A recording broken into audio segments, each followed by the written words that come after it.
Hey everybody, it's Sad. Welcome back to Book It. And today, I understand my room looks very different. I have upgraded my office. I've upgraded my desk. It's now like a big L shape. It goes down and up. So I'm very excited about that. But I'm more excited to talk about Hunting Adeline. I feel like I did the Haunting Adeline video so long ago. And this has just been sitting on myself because I didn't want to talk about it, because once I talk about it, I have to admit that I have officially finished the series, and that is going to kill my heart and soul. But I love H.D. Carlton. I love this series. It is really messed up. So trigger warning, there's a lot of really dark things in this series. Put your mental health first. So just when you thought this series couldn't get like any darker, we get hit with this, and the story, so beautiful. So I'm gonna go ahead and just say spoilers and also trigger warnings. This is really dark. It has a lot of different triggers, so if you're sensitive to anything, like, just go ahead and skip this one. This book takes place immediately after the first one, where we see Zaid being set up by the society, and the bomb that we learn immediately is Claire, and Claire was married to Mark, who's already dead, but apparently she's the ringleader. So, like, not a girl's girl, if you know what I mean. We flash sideways and see Addie has been taken by people who work for Claire in the society, and she has been sent to this makeshift hospital where they kind of like patch her up because they put her in a car accident. And then from there, she's taken to the groomer's house, Francesca, and they help her get ready to be sold at auction for human trafficking. Yeah, disgusting. The people in the society call Addie the diamond because she's the most precious person in the auction because of her connection with Zaid and because of like her beauty. So she goes to Francesca, and this lady is literally like the devil. She's really uptight. She really cares about her reputation in the sex trading community, which is like, okay, whatever. And she thinks it's very important for not only Addie, but every other girl to be sold at like a really high price. Like, she takes pride on having like the best stock. Seriously, they talk like these people are like animals, and like, yeah. So she's in this house with these girls who are literally being like tortured and beaten and assaulted in so many different ways by so many different people. So Zaid spends like a lot of the time searching for her. We end up like flashing forward a few months, but Zaid finds out where Addie is taken and goes to her best friend's house, which is like weird that day. I hadn't like actually called anybody, but like whatever, and realizes that he was taken by one of the people from like the first book, like Max, like one of Max's like workers, and Max was the one that got her kidnapped and basically sold her for a big chunk of money. So the first person that we see, this is the first person that we see Dea like torture somebody and kill him when he gives her all the information. And then between the three of them, including Jay, it's like Jay, Z, and Dea, they start tracking to see where Addie is. Like, they know she's in the system, they have to find her. Z blames himself for her being taken, obviously, and he goes like on a crazy rampage, like murdering everybody. Like, this man literally kills anyone that has any sort of information based off of like Addie, right? And so he's just murdering people, stringing up bodies, like leaving like the whole 9 yards so people know that like he's not here to play. And Claire basically like knows that he's coming for her, but she thinks that she's safe in her own little area because she has like her guards and stuff, and she's like, oh, he's never gonna find me. But he also has made a point to be like, I'm not stopping until you and everyone that you work with is dead.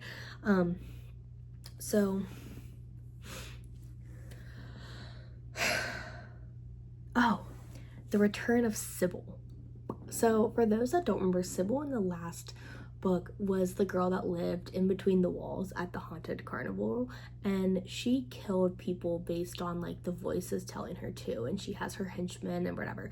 So Sibby is actually coming out with a book this year, I think. Like, H.D. Carlton's writing a book about her, and I'm so excited to read it. But she returns from the mental institution that she escaped from in the first book, and has her henchmen with her. And they're basically kind of move into the house with Z. Like, they move into Addie and Z's house while he's waiting to get his girl back. And she starts helping, like, track down people and murdering people. And she uses the fact that she's young and a female and pretty to, like, lure men into their trap. And she did that before when she worked at the carnival. She would lower them into back rooms by being like, oh, come with me. She basically does the same thing, and then she starts murdering people. Honestly, Sibby Stan over here. So when Addie is at that house, we learn that there's something called the culling, which is basically like the girls have to take off running, and there's like this humongous maze, and each one of these men come and they have to like choose a girl that they're going to like, that's their girl, right? And they have to like hunt them down and track them. It's super weird. And then like if they get caught, they lose. So like the girls are supposed to escape to the very end or like hide out until morning, and like they don't have anything, like they don't even have like shoes on, right? But like these men have like binoculars and stuff, and they like use bow and arrows to like shoot like at the girls while they're like running. It's so bizarre. Oh, and then once you get caught and you lose, you get like taken back to the house and tortured until they like repeatedly until they make other girls in the house like kill them. Like the girls that win have to go kill the girls that lose. Whatever. So there's a guy named Xavier. I have a lot of notes on this just so everyone's aware. So there's a guy named Xavier who's like extremely rich, and he decides that he wants Addie, and she will like, even though she's still gonna go up for auction, everyone kind of knows that he's going to place the highest bid because he wants to be known for having the diamond, and he wants to be like, oh, like look at me. But he's really into like blood, like he's really into that for some reason, and that's like one of his like things, and she is like not a fan of this guy, right? And he ends up like being able to stay at the house, which is not something they usually do, but he pays Francesca like a lot of money just like spend the night with Addie, just to like make sure that she always knows that he's there for her or whatever, right? Like, and he just wants to make sure that everything's right before he pays all this money for her. So she enters the culling. So the girls that enter the culling are only the ones that are selected like by men, I'm pretty sure. It's kind of confusing because there's a girl there that like I hated. I don't remember her name. What was her name? Oh, what was her name? She was terrible. She oh,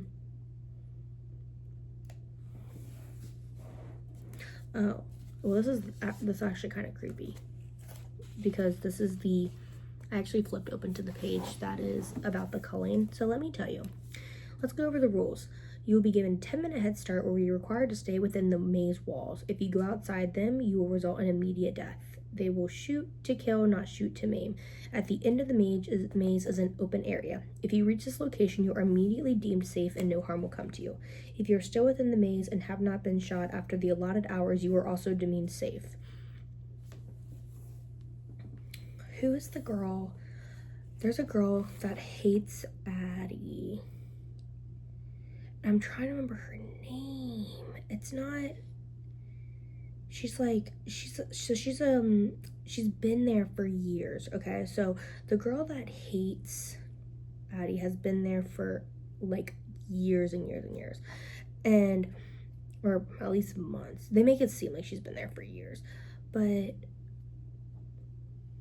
she does not like Addie in the slightest. Sydney? Maybe it's Sydney.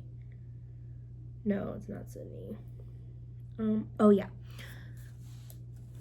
So Sydney has been there the entire time, and she's like afraid to leave or something. She's like so mentally like messed up.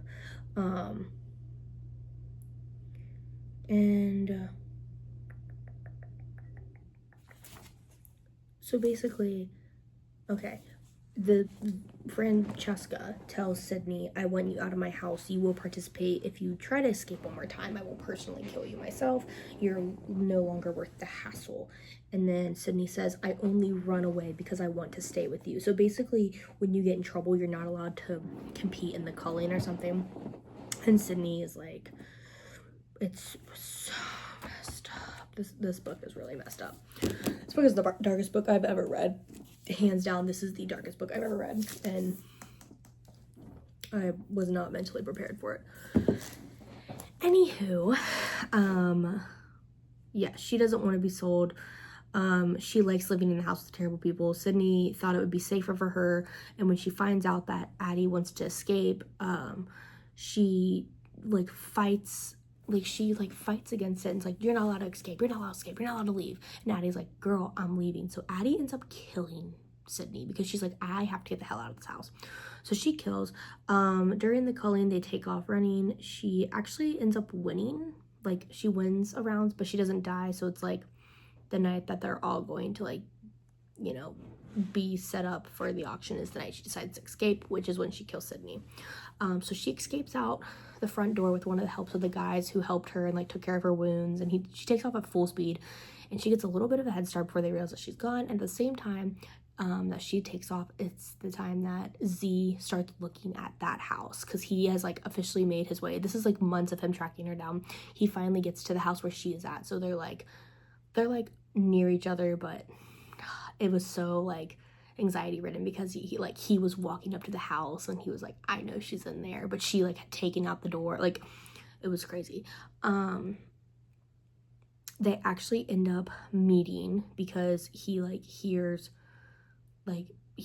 something, and he goes over there, and she's like, Z, and he's like, Addie, or whatever. And this is when he gets her home and gets like her back to the house, and he's like so happy to see her again. And this is when this is when she realizes like she doesn't want to like sit back and be like, oh no, this happened to me. They want to take down everybody. So they start training. She talks to a therapist. She starts going out a little more. She sees her parents. She starts saying that she wants to get revenge. And this is when Z takes the time and actually starts training her and Sibby. Well, Sibby kind of helps train her as well, but like they teach Sibby some moves as well. And then this is when they start going out and tracking down all these people who are a part of this organization and just getting rid of them. So she basically Z tracks down everyone in that house, murders every single one of them, because he's like, I don't care anymore. They end up finding Francesca, Rocco, and Xavier, getting information about them. Rocco was Francesca's like right-hand man. He was a terrible person. And they take them all down, and the last thing to do is find Claire. So they finally find Claire by using some of her henchmen that basically say they captured Z and Addie.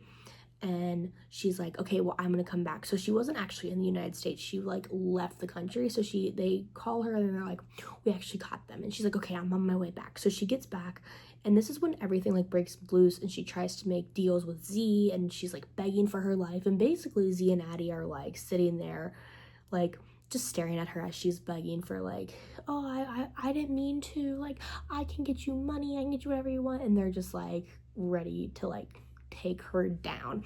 So with Addie safe, they take Claire out. Z feels like he can go back to his like normal job, which I think it's so funny that that's his normal job is literally hunting down people and like taking them out off the earth. So like he's like, oh, she's home safe, I can go back to my normal job. Like, bro, you're not working a 9 to 5 at a finance office, whatever. They rescue everyone that they're able to. They get so many people to safety. So the ending is exactly what you think it's going to be. They're back together, you know, they're happy, they're talking about getting married, they're talking about like loving each other, and at some point they're going to have a kid, which is like super happy considering like everything that's happened. Overall, Hunting Adeline was extremely dark. Like I said, this is the darkest book I've ever read. This book, I was reading it, and I was looking so forward to it, and like I said, I loved this book so much. I thought it was so well written. It kept me on my toes the entire time. I also understand that this book is not for the faint of heart. This is not a fluffy book. This is not a fun, fluffy, happy read. This is a dark read. So when people are like, oh, I like dark books, and then they hand me like